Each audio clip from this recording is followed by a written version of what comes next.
সিলেটের বিয়ানীবাজার উপজেলার আলীনগর ইউনিয়নের হৃদয়ে অবস্থিত রামদা এক ঐতিহ্যমণ্ডিত বাজার, যা আলীনগর ইউনিয়নের পরিচিতি বহন করে আসছে যুগ যুগ ধরে। আলীনগর ইউনিয়ন নিজেই ইতিহাসের দ্বারক। এখানেই জন্ম নিয়েছিলেন সিলেট জেলার প্রথম ডিসি সৈয়দ নবীব আলী।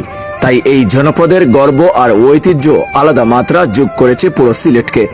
রামদা বাজার প্রায় 15 একর জায়গা জুড়ে বিস্তৃত এক প্রাণকেন্দ্র। ইজারা মূল্য প্রায় 8 লাখেরও বেশি টাকা, যা এই বাজারের গুরুত্বকে আরো স্পষ্ট করে। ভোর থেকে গভীর সন্ধ্যা প্রতিদিনের কোলাহলে মুখর থাকে এই বাজার।